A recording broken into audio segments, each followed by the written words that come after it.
Hello बच्चों, कैसे हैं सब ठीक। तो बच्चों अभी हम लोग पढ़ क्या रहे हैं, अभी हम लोग पढ़ रहे हैं बायोमोलिक्यूल, जिसमें मैंने पिछले क्लास में आप लोगों को बताया था। जो आज से हम लोग क्या पढ़ने वाले हैं, प्रोटीन, जो बहुत ही इम्पोर्टेंट है। विदाउट प्रोटीन ह्यूमन और लिविंग लिविंग लाइफ जो है सो इमेजिन करना ही पॉसिबल नहीं है। हमारी बॉडी में ही हेयर लो, स्किन लो, इंटरनल पार्ट सब प्रोटीन से मिलकर बना होता है। तो प्रोटीन बहुत कुछ हम लोग के अंदर में रहता है, कुछ हम लोग लैक करते हैं बाहर से। तो इसलिए प्रोटीन बहुत ही जरूरी है। तो आज हम लोग क्या पढ़ेंगे, प्रोटीन बायोमोलिक्यूल में। तो चलिए स्टार्ट करें।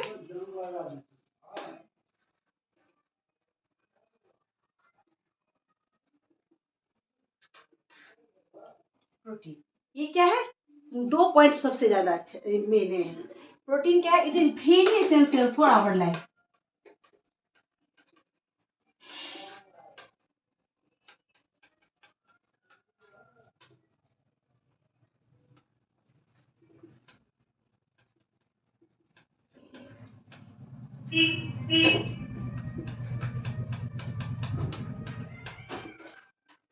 लाइफ एंड दूसरा पॉइंट क्या है,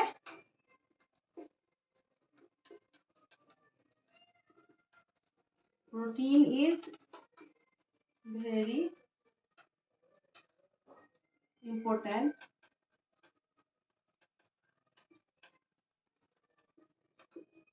for sustaining life।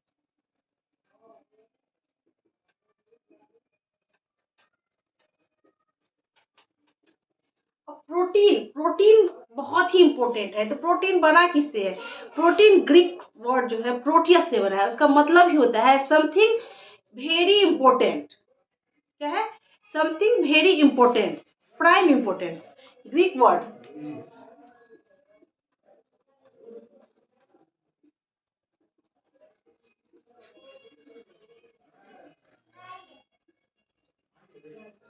Greek word Proteus. Proteus means क्या होता है,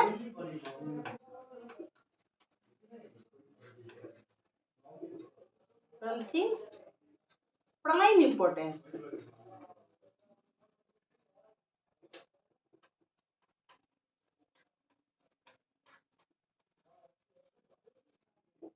अब प्रोटीन बना कैसे है, प्रोटीन क्या है, polymer, polymer of alpha amino acid.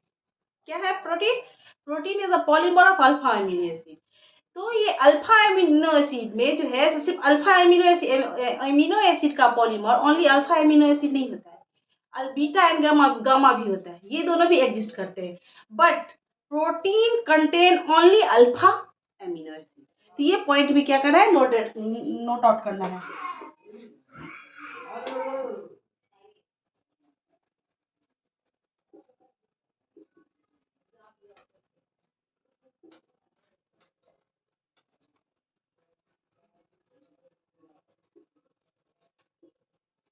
Alpha amino acid,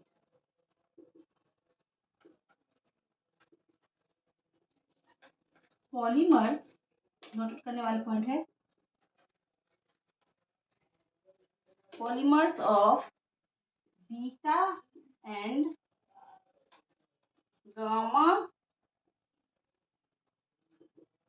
amino acids are also exist,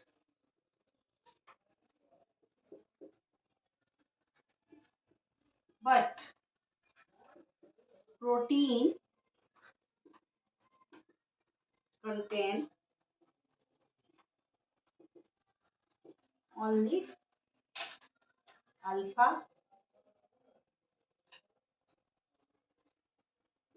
amino।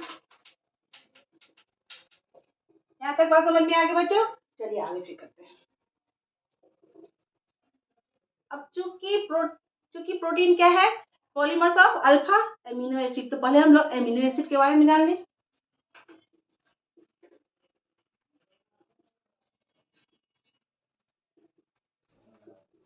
पहले स्ट्रक्चर ऑफ एमिनो एसिड।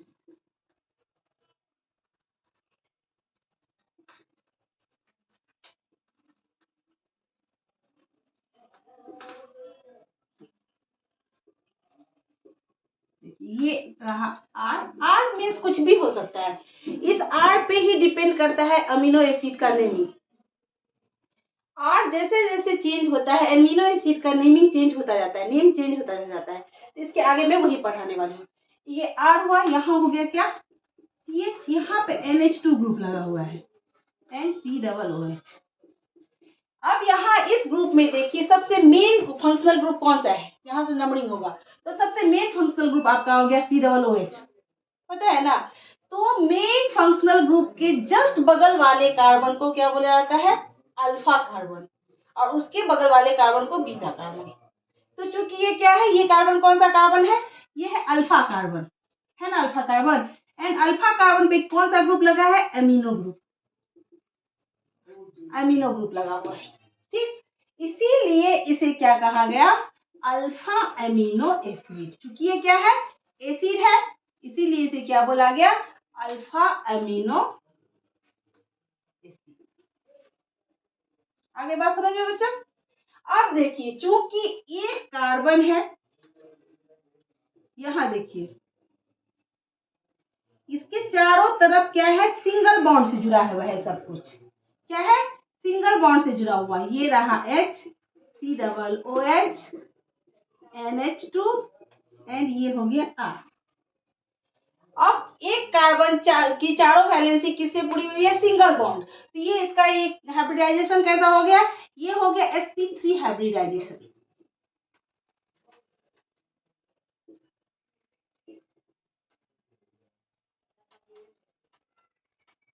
और sp3 हाइब्रिडाइजेशन का स्ट्रक्चर कैसा होता है, टेट्राहेड्रल। कैसा होता है बच्चों, टेट्राहेड्रल।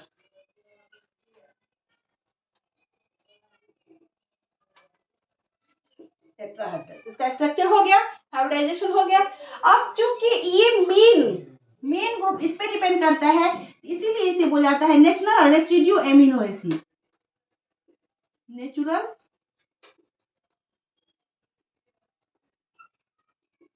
रेसिड्यू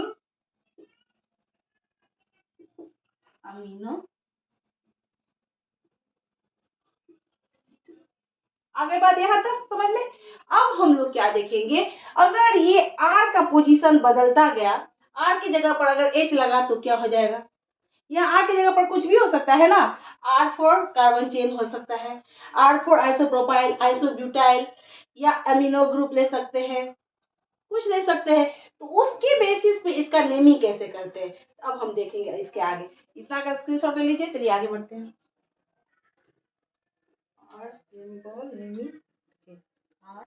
अब मैंने पहले ही बताया आप लोगों को, R के बेसिस पे हम क्या करेंगे, इसको इसका नेम करेंगे, नेमिंग करेंगे। अगर R की जगह पे क्या रखा, लगा दिए H लगा दिए, मीन्स टू से H CH NH2COOH, ऐसे R था ना, R की जगह पर मान लीजिए H लगा दी, इसे क्या कहते हैं, इसे कहते हैं ग्लाइसिन। क्या कहेंगे, ग्लाइसिन। ग्लाइसिन में ग्रीक वर्ड ग्लाइसिन मीन्स क्या होता है, ग्लाइसिन मीन्स होता है मीठा, ये क्या होता है, मीठा, तो इसका ग्लाइसिन कहेंगे। इसलिए तो अगर R के जगह पर H लगा दी तो उसको क्या कहेंगे हम, उसका नेमिंग क्या हो जाएगा, ग्लाइसिन, ठीक। इसको सिंबल कैसे देंगे, ये फर्स्ट 3 लेटर GLY, ठीक। एंड कोड क्या होगा, इसका पहला लेटर G। अगर इसके जगह पर H के जगह पर मान लीजिए हम लोग CH3 लगा दिए, इसके जगह पर लगा दिए CH3, तो इसे क्या कहेंगे, एलामीन। इसका सिंबल क्या हो जाएगा, first letter AL A and code क्या हो जाएगा, कैपिटल। इसकी जगह पर अगर हम लगा दिए आइसोप्रोपाइल CH3 और प्लस CH, अब तो समझ गए ना, इसकी जगह पर ऐसे लगाते चले जाएंगे।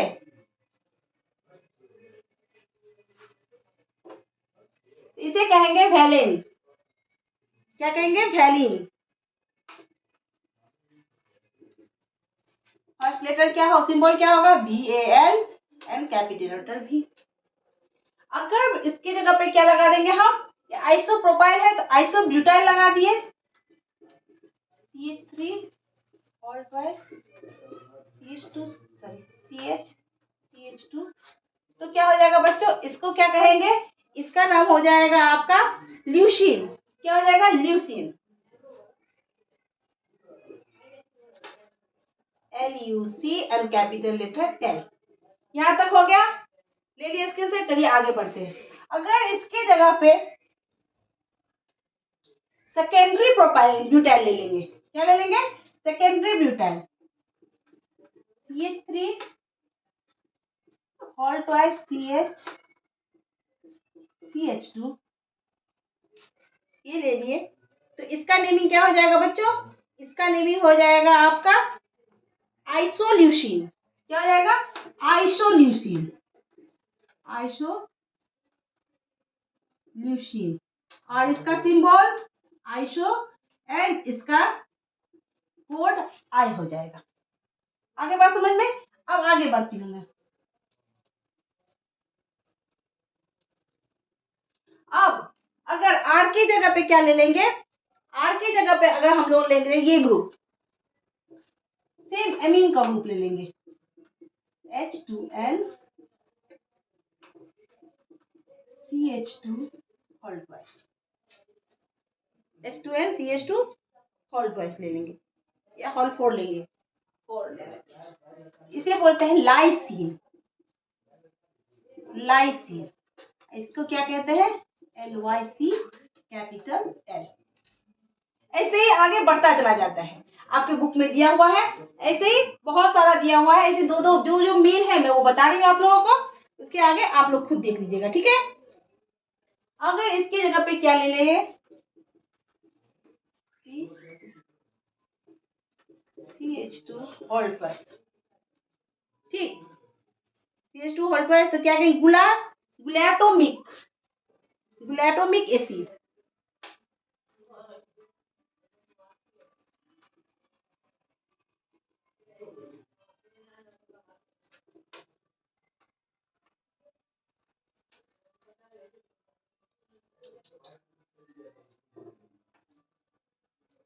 GUL, इसका हो गया कैपिटल G, यही हो जाएगा, इसका क्या हो जाएगा, कैपिटल G। इस तरह से आगे बढ़ते जाएंगे। अब हम लोग आते हैं किस पे, डीएल नेमिंग। डीएल नेमिंग पिछले कार्बोहाइड्रेट में भी हम लोग पढ़ चुके थे ना। चलिए डीएल नेमिंग देखते हैं। अब हम लोग कार्बोहाइड्रेट एंड अमीनो एसिड में डीएल नेमिंग देखते हैं। कार्बोहाइड्रेट में क्या था, जैसे कार्बोहाइड्रेट ले लिए,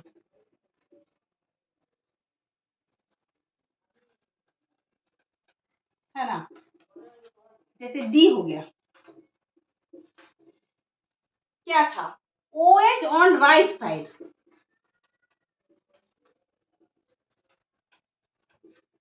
जब OH किस साइड था, राइट साइड, कि कौन सा OH, सेकेंड लास्ट OH जो था वो किधर था, राइट साइड। तो राइट साइड जब था तो क्या, उसको क्या कहते थे, उसका नेमिंग हो जाता था डी कार्बोहाइड्रेट, है ना। एंड जब क्या होता है, एल का क्या होता था, OH on left. Same to same amino acid में होगा। यहाँ OH की जगह पे क्या होगा बच्चों, यहाँ OH की जगह पे होगा NH2 on right and NH2 on left. आगे बात समझ में, जैसे देखिए स्ट्रक्चर करके दिखा देती हूँ।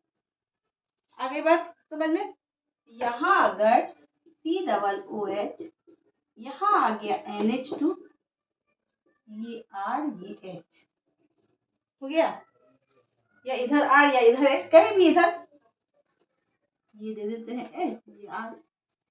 तो ये किधर है, राइट साइड में। तो इसका नेमिंग क्या होगा, डी अमीनो एसिड।